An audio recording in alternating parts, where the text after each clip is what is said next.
విష్ణువు యొక్క 6వ అవతారమైన పరశురాముడు 21 సార్లు రాజ్యాలను తిరుగుతూ అధర్మం అవినీతి చేస్తున్న రాజులను ఎందుకు చంపుతాడు, అలాగే సొంత తల్లి అయిన రేణుకాదేవి తలను ఎందుకు నరుకుతాడు అని ఈ వీడియోలో తెలుసుకుందాం. వీడియోలోకి వెళ్లే ముందు మీరు ఈ ఛానల్ కి కొత్తగా వస్తే లైక్ చేసి సబ్స్క్రైబ్ చేయండి. ఇలాంటి మరిన్ని వీడియోస్ చేయడానికి మోటివేషనల్ గా ఉంటుంది. జమదగ్ని మహర్షి మరియు రేణుకాదేవులకు పుట్టిన పరశురాముడు చిన్నప్పటి నుండే యుద్ధ నైపుణ్యాలతో ఆరితేరాడు. పుట్టింది బ్రాహ్మణ కుటుంబంలో అయినా క్షత్రియ గుణాలు చాలా ఉండేవి. ఒకసారి పరశురాముడి తండ్రి పవిత్ర యజ్ఞం మొదలు పెడతాడు. దానికోసం రేణుకాదేవిని తొందరగా సరోవర నదికి వెళ్లి నీళ్లు తీసుకురమ్మంటాడు. నదికి వెళ్లి నీళ్లు తీసుకుని వస్తుండగా అదే నదిలో చిత్రరథుడు అనే గాంధర్వుడు అప్సరసలతో జలక్రీడలు ఆడుతుంటాడు. అది చూస్తూ రేణుకాదేవి బీరిపోతుంది. కొద్ది సమయానికి యజ్ఞం ఉందని గుర్తుకు వచ్చి భయంతో గబగబా పరిగెడుతుంది. యజ్ఞం దగ్గరికి నీరు తీసుకెళ్లిన రేణుకాదేవిని చూసి ఎందుకు ఆలస్యమైందో అని జమదగ్ని మహర్షి తన తపోశక్తితో చూస్తాడు. నిజం తెలుసుకున్న మహర్షి కోపంతో ఊగుతూ అక్కడ ఉన్న తన 4 కుమారులను పిలిచి తల్లి రేణుకాదేవిని చంపమని ఆజ్ఞాపిస్తాడు. కానీ వారు సొంత తల్లిని చంపలేమని నిరాకరిస్తారు. కోపంతో ఆ 4 జమదగ్ని మహర్షి తన తపోశక్తితో శిలలుగా మారుస్తాడు. అప్పుడే అక్కడికి వచ్చిన పరశురాముడిని జమదగ్ని మహర్షి పిలుస్తూ, ఓ భార్గవరామ, నా ముందు ఉన్న నీ తల్లి రేణుకాదేవిని చంపు అని ఆజ్ఞాపిస్తాడు. అలా జమదగ్ని మహర్షి ఆ మాట పూర్తిగా అనేలోపే పరశురాముడు ఖడ్గం తీసి ఒక్క వేటుకు తన తల్లి తలని నరికేస్తాడు. తండ్రి మాటను గౌరవిస్తూ పాటించినందుకు పరశురాముడిని ఏదైనా కోరిక కోరుకోమంటాడు. అప్పుడు పరశురాముడు తన తల్లిని తిరిగి బ్రతికించమని, అలాగే 4 అన్నలను పూర్వస్థితికి తెమ్మంటాడు. ఎందుకంటే పరశురాముడికి తన తండ్రి జమదగ్ని మహర్షి ఎంత శక్తివంతుడో, అలాగే తన తపోశక్తి ఎంత బలమైనదో తెలుసు కాబట్టే ఏమాత్రం ఆలోచించకుండా తల్లిని చంపుతాడు. అప్పుడు జమదగ్ని మహర్షి రేణుకాదేవిని బ్రతికించి కొడుకుల్ని పూర్వస్థితికి తీసుకొస్తాడు. దాంతోపాటు పరశురాముడికి చిరంజీవి వరం ఇస్తాడు. ఒకసారి పరశురాముడు హిమావత్ పర్వతంపై శివుడి కోసం కఠోర తపస్సు చేస్తుంటాడు. అలా సంవత్సరాలు గడుస్తుంటాయి. ఒకసారి శివుడు పరశురాముడిని పరీక్షించడానికి అక్కడికి వ్యాధుడు అనే వేటగాడి రూపంలో వస్తాడు. వచ్చి పరశురాముడితో, నీవు ఇక్కడేం చేస్తున్నావు? నేను మాత్రమే వేటాడే ప్రదేశం ఇది, ఇక్కడి నుండి వెళ్ళిపో అంటాడు. అప్పుడు పరశురాముడు, నేను మహాశివుడికి కఠోర తపస్సు చేస్తున్నాను, నా ధ్యానానికి అడ్డుపడకు అని ఇద్దరు వాగ్వాదించుకుంటారు. కొద్దిసేపు వాగ్వాదించుకున్నాక శివుడు నిజస్వరూపంలోకి వచ్చి తన దగ్గర ఉన్న పరశు అనే గొడ్డల్ని వరంగా ఇస్తాడు. అప్పటి నుండి భార్గవరామగా ఉన్న తన పేరుని పరశురాముడిగా పిలుస్తారు. అలాగే పరశురాముడి దేహాన్ని తదుముతూ శరీరం మొత్తం ముట్టుకుంటాడు. అలా చేయడంతో పరశురాముడి శరీరం వజ్రం కన్నా గట్టిగా అస్త్రాల నుండి కాపాడేలా అవుతుంది. కాలం గడుస్తున్న కొద్దీ ఒకసారి కార్తవీర్యార్జునుడు తన సైన్యంతో అడవిలో విహరిస్తుంటాడు. ఆకలి దుప్పికలతో అదే అరణ్యంలో ఉన్న జమదగ్ని మహర్షి ఆశ్రయానికి వెళ్తాడు. ఆ సమయంలో పరశురాముడు అక్కడ ఉండడు. వచ్చిన చక్రవర్తికి మరియు ఆయన సైన్యానికి అడిగిన వంటకం నిమిషంలో జమదగ్ని మహర్షి మరియు పుత్రులు తెచ్చి ఇస్తున్నారు. ఆశ్చర్యంతో కార్తవీర్యార్జునుడు, నాకు మా సైన్యానికి అడిగిన వంటకం చిటికలో ఎలా తెస్తున్నారు అని జమదగ్ని మహర్షిని అడుగుతాడు.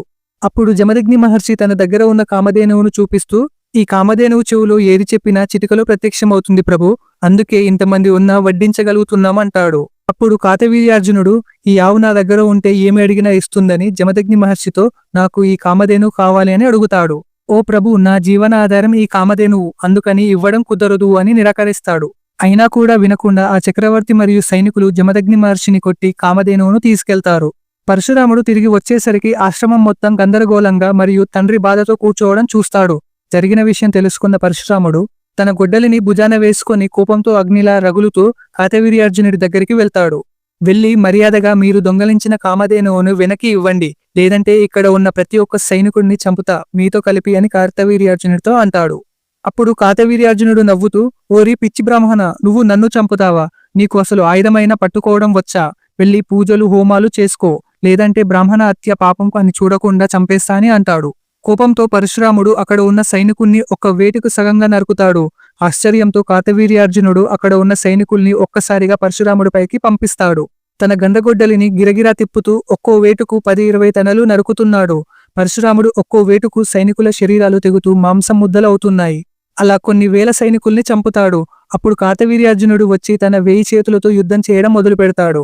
అలా 500 చేతులతో ధనస్సులను పట్టుకుని మరొక 500 చేతులతో బాణాలను ఏకదాటిగా సంధిస్తుంటాడు. అప్పుడు పరశురాముడు తన గొడ్డలిని ముందుకు పెట్టి పంకలా తిప్పుతూ మీదికి వస్తున్న బాణాలని ఆపుతాడు. అలా విపరీతమైన యుద్ధం జరుగుతుంది. చివరికి పరశురాముడు తన గండగొడ్డలితో కార్తవీర్యార్జునుడి 1000 చేతులు నరికి తలని ఖండిస్తాడు. కార్తవీర్యార్జునుడిని ఓడించాక కామధేనువును తిరిగి ఆశ్రమానికి తీసుకెళ్తాడు. కొంతకాలం గడుస్తుంది. పరశురాముడు రోజులాగే ఆశ్రమం నుండి పని మీద కొంత దూరం అరణ్యంలోకి వెళ్తాడు. అప్పుడు ప్రతీకార పగతో కార్తవీర్యార్జునుడి పుత్రులు అక్కడికి వచ్చి ధ్యానం చేస్తున్న జమదగ్ని మహర్షి తలను నరికి వెళ్లిపోతారు. అది చూసిన రేణుకాదేవి బాధతో ఏడుస్తూ భార్గవరామ భార్గవరామ అని గట్టిగా అరుస్తుంది. అలా పరశురాముడు ఆశ్రమానికి చేరేలోపు రేణుకాదేవి 21 సార్లు తన పేరును పిలుస్తుంది.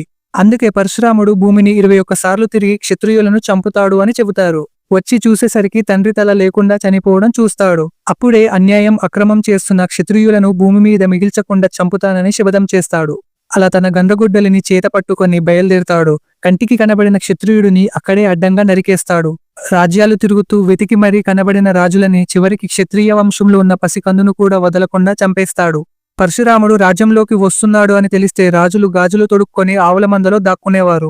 చీరలు కట్టుకుని పరశురాముడు అటువైపు వస్తే గాజులు చప్పుడు చేసేవారు. దాంతో పరశురాముడు అటువైపు వెళ్లేవాడు కాదు. అలా పరశురాముడు చంపిన ప్రతిసారి రాజుల భార్యలు గర్భంతో ఉండడంతో క్షత్రియులు మళ్లీ పుడుతున్నారు. దాంతో భూమిని 21 సార్లు చుట్టుతూ కనబడిన క్షత్రియులను తెగనరికాడు. చివరికి క్షత్రియ వంశంలో ఎటువంటి అధర్మం చేయని ఇక్ష్వాకు వంశం మరియు చంద్రవంశం మిగులుతుంది. అలా అధర్మం చేస్తున్న క్షత్రియ రాజుల్ని చంపి భూమి మీద ధర్మాన్ని స్థాపిస్తాడు. ఈ వీడియో మీకు నచ్చినట్టయితే లైక్ చేసి సబ్స్క్రైబ్ చేయండి. అలాగే ఇలా ఎవరి గురించి అయినా తెలుసుకోవాలనుకుంటే కామెంట్ చేయండి. వారి గురించి నెక్స్ట్ వీడియోలో చేయడానికి ప్రయత్నిస్తాను.